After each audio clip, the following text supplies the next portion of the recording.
और इस वक्त आपको बता दें ये जो 8 बड़े बिंदु हैं, वैसे तो बहुत लंबे समय से हम लोग इंतजार कर रहे थे कि कब घोषणा पत्र और किन बातों को घोषणा पत्र रखेगा। तो इसमें लाडली लक्ष्मी, लाडली बहना, उससे एक कदम आगे बढ़कर अब उनको आवास का भी ऐलान है।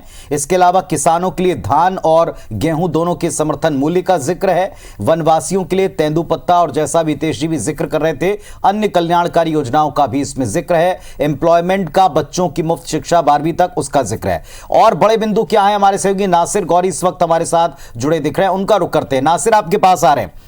घोषणा पत्र के बारे में हाइलाइट्स क्या हैं? एक हर बार हम एक ब्रह्मास्त्र ढूंढते हैं, एक मास्टर स्ट्रोक ढूंढते हैं, इसमें आपको क्या लगता है?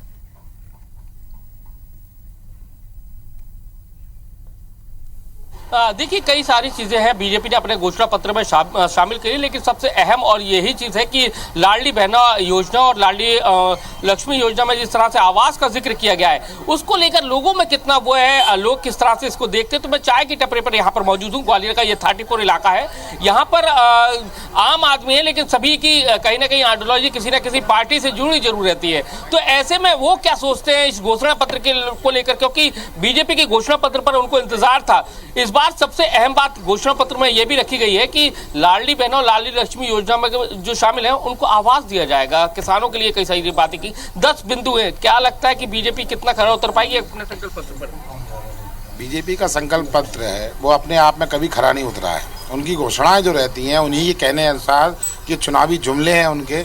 अभी सिर्फ 7 दिन चुनाव को बचे, तब ये कह रहे हैं कि हम सभी को आवास दे देंगे।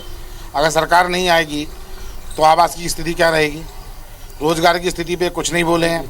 दूसरा ये बोले हैं कि छात्रों को मुफ्त शिक्षा 12वीं तक देंगे, पब्लिक स्कूलों में देंगे या प्राइवेट सरकारी स्कूलों में देंगे, इस पर कोई भी घोषणा उन्होंने नहीं की है। चलिए, तो दादा आप तो बड़े पुराने हैं, आपने कई चुनाव देखे हैं। क्या लगता है बीजेपी का घोषणा पत्र कितना लोगों के लिए अच्छा है?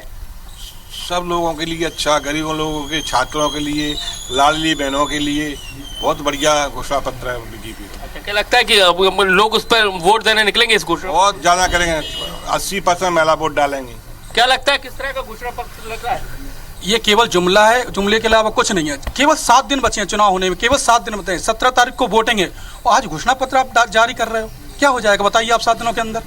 दादा, आपने भी कई सारे चुनाव देखे, आप तो सरकारी कर्मचारी भी रहे हैं। कैसे देखते हैं इस चुनाव को? घोषणा पत्र बीजेपी का जो घोषणा पत्र है, क्या कितना नफा नुकसान वाला लग रहा है आपको ये? देखिए, मैं किसी पार्टी का सदस्य नहीं हूँ, लेकिन हकीकत ये है कि वास्तव में जनता त्रस्त है। गरीब परेशान है, बेरोजगार परेशान है, शिक्षा चौपट है। 7000 स्कूल बंद कर दिए। अनुसूचित जाति वर्ग के पूरे मध्य प्रदेश में आश्रम चल रहे थे, 2016 में वो बंद कर दिए। 10 मंत्रियों ने लिखा है, 2 सांसदों ने लिखा है, सिंधिया जी ने लिखा है, फिर भी चालू नहीं किए। लेकिन अब जो घोषणा पत्र है उसको लेकर क्या कहेंगे आप? जो घोषणा पूर्व में की थी 2014 से अभी तक वो पूरी नहीं हो पाई, तो जो कौन सी हो जाएंगी अब 7 दिन में? भैया, कैसे देखते हैं इस घोषणा पत्र को आप? पहले तो शिवराज जी ये बताएं, 2003 से लेके अभी तक इन 18 वर्षों में 29,000 घोषणाएं उन्हें की। 24,000 से ऊपर लगभग 25,000 घोषणाओं को उनको खुद ही नहीं पता मैंने कौन कौन सी करी है, वो ही पूरी नहीं कर पाई। क्या लग रहा है इस घोषणा पत्र से कितनी उम्मीदें हैं आपको? क्या लगता है कि वोट परिवर्तन कर पाएगी, वोट बीजेपी अपने लिए? घोषणाएं तो हम लगभग 18 साल से सुनी रहे शिवराज सिंह जी की। इन घोषणाओं में कुछ है नहीं, जनता तक कुछ मिल नहीं रहा जनता के पास। क्या ये घोषणा संकल्प पत्र बीजेपी का वोट? भैया, उनको संकल्प पत्र बनाने में इतना समय लग गया। आप देखिए, चुनाव के 7 दिन रह गए और अभी संकल्प पत्र ही जारी कर रहे हैं।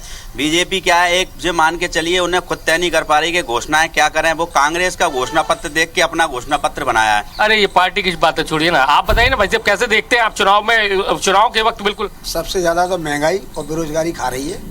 चाहे घोषणा पत्र तो एक जो जुमलेबाजी है, कुछ भी करते रहें, लेकिन महंगाई और बेरोजगारी। चलिए, तो ये आम लोगों के रिएक्शन है। आम लोग कह रहे हैं, कई सारे लोग की घोषणाएं पहले भी हुई हैं, अब पूरी कर दें तब मानेंगे। दूसरी तरफ कई सारे कार्यकर्ताएं कह रहे हैं कांग्रेस का कॉपी है। कुछ ने कहा कि वक्त बड़ा कम रह गया है, लेकिन घोषणा पत्र है, जीतने के बाद ही पार्टियां इसको आगे इंप्लीमेंट करती हैं। पर बड़ी बातें इसकी क्या हैं, जनता के रिएक्शन इस पर क्या है, ये आपको फौरन बताते हैं। अभी कुछ ही देर पहले घोषणा पत्र जारी हुआ। 2 और सहयोगी हैं, विजेंद्र पांडे हमारे साथ जुड़ गए जबलपुर महाकौशल से, और इसके अलावा हमारे एक और सहयोगी रवि इमरान सिसोदिया, वो भी जुड़े हुए हैं इंदौर से। पहले हम चलते हैं, विजेंद्र आपके पास आ रहे हैं, बात कर ले जरा, पूछें, रिएक्शन लीजिएगा।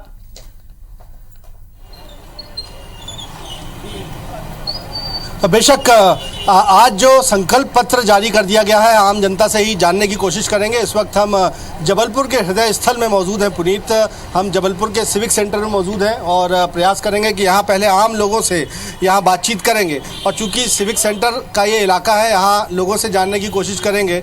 सर, आपसे जानना चाहूँगा कि प्रधानमंत्री नरेंद्र मोदी की छाप मध्य प्रदेश भाजपा के संकल्प पत्र में नजर आई है और बीजेपी ने इस चुनाव के लिए संकल्प पत्र जारी कर दिया है। बड़े बड़े ऐलान उसमें किए जा रहे हैं, लाडली बहनों को आवाज भी दिया जाना है। आपको क्या लगता है ये संकल्प पत्र रिझा पाएगा मतदाताओं को? बिल्कुल रिझा पाएगा, बिल्कुल रिझा पाएगा।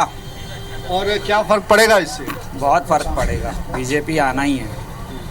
तो यहाँ तो कहा जा रहा है कि महाकौशल में बड़ी कांटे की टक्कर है और इस संकल्प पत्र के बाद वो सब कांटे की टक्कर बीजेपी के फेवर में ही है, कुछ नहीं, कोई टक्कर नहीं है। तो यहाँ पर लोगों को ऐसा लगता है कि ये संकल्प पत्र आने के बाद हालात बदलेंगे। आपको क्या लगता है? संकल्प पत्र आज भारतीय जनता पार्टी ने मध्य प्रदेश के चुनाव के लिए जारी कर दिया है। इस संकल्प पत्र के मद्देनजर ये चुनावी मंजर कैसा देखते हैं आप? बहुत बढ़िया देखते हैं।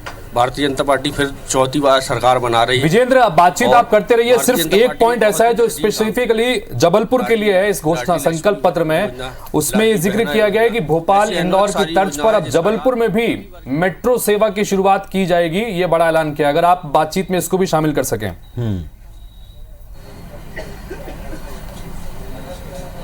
बेशक हम बातचीत करना चाहेंगे। संकल्प पत्र जो जारी किया गया है उसमें एक बड़ा ऐलान या बड़ा संकल्प ये भी लिया गया है कि सत्ता में अगर चौथी बार वापसी होती है तो मध्य प्रदेश के में बाकी जगह तो मेट्रो रेल चल रही है, जबलपुर में भी मेट्रो रेल चलाई जाएगी। तो आपको क्या लगता है ये कितना बड़ा संकल्प है? भाजपा ने जो कहा है वो किया है और भाजपा हमेशा सबका साथ सबका विकास लेके ही चलती है। जबलपुर की तस्वीर और तकदीर बदलने का काम भारतीय जनता पार्टी ने किया है। तो आपको ऐसा क्यों लगता है? आप कार्यकर्ता है या आम जनता है?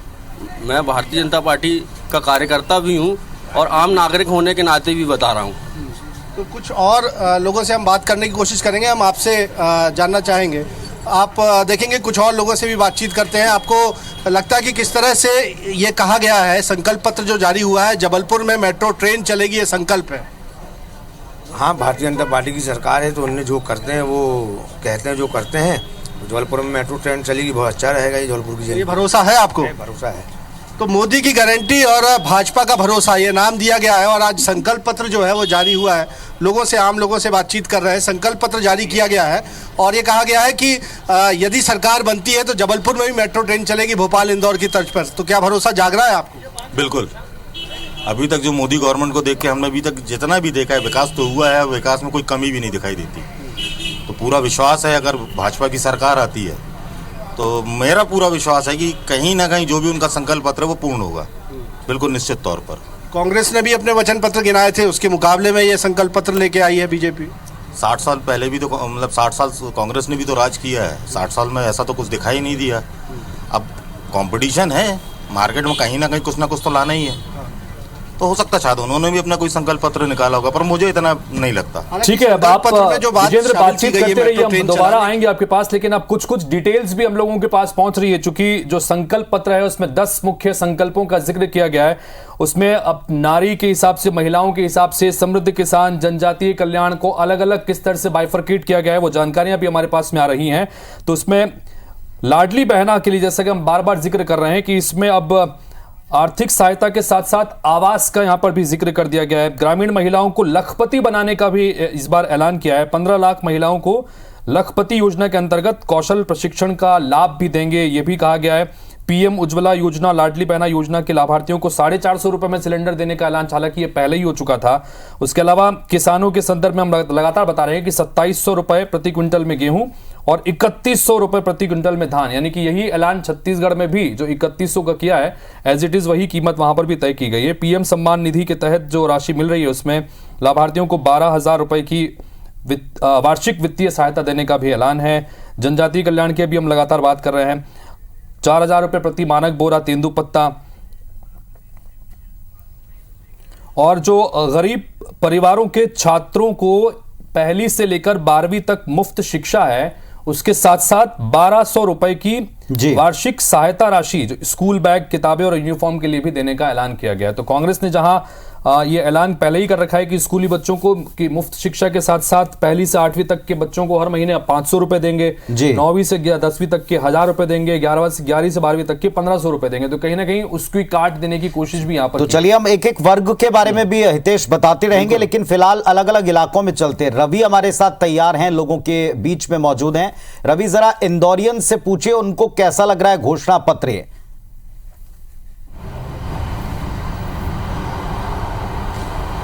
बिल्कुल, देखिए मध्य प्रदेश को लेकर जो बीजेपी ने घोषणा पत्र जारी किया है, तमाम इंदौर के स्थानीय निवासी हमारे साथ में हैं, उनसे पूछते हैं आज जो बीजेपी ने अपना घोषणा पत्र जारी किया है इसमें क्या खास बात लगती है। स्ववित्त रोजगार की बात कर लें कि हर व्यक्ति को शासकीय या स्वरोजगार को लेकर, महिलाओं को आर्थिक सहायता की बात कर ली जाए, या फिर हर व्यक्ति को एक अपना घर मिले, ऐसी कौन सी योजना है जो आपको इस घोषणा पत्र में ज़्यादा आकर्षित लगी है?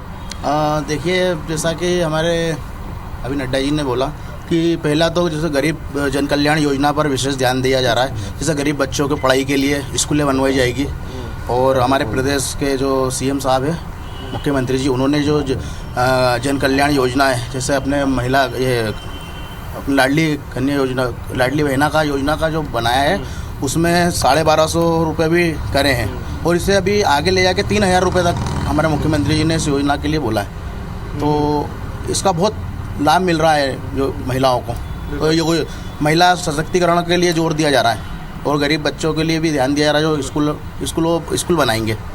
अगर हम कांग्रेस के वचन पत्र की बात कर लें तो एक जो मुख्य मुद्दा है वो शिक्षा होता है।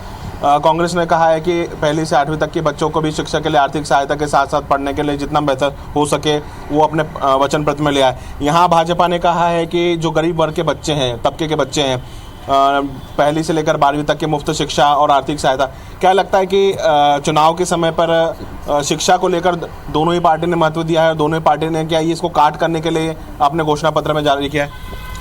देखिए, हमने देखा है कि कांग्रेस ने भी अपना घोषणा पत्र में कितने योजना बताई थी पिछली बार जो चुनाव में। उन्होंने 20 महीने की सरकार रही है, कुछ भी ऐसे कुछ वादे पूरे ही नहीं करे। चलिए, लोग अब कंपेयर करना शुरू कर चुके हैं देश, और लोग कंपेयर करके देख रहे हैं कि कांग्रेस की जो बीच में थोड़े वक्त की सरकार थी उसने इस तरह के वायदों पर क्या किया और बीजेपी ने क्या किया। वैसे ज्यादातर अभी इस वक्त कार्यकर्ता एक्टिव हैं और कार्यकर्ताओं की ज्यादा नजर थी, लेकिन आम लोग आप क्या सोचते हैं इस मैनिफेस्टो पर, इन घोषणाओं पर? भारतीय जनता पार्टी का मैनिफेस्टो आने पर ये कंपैरिजन, ये तुलना तो चलती रहेगी।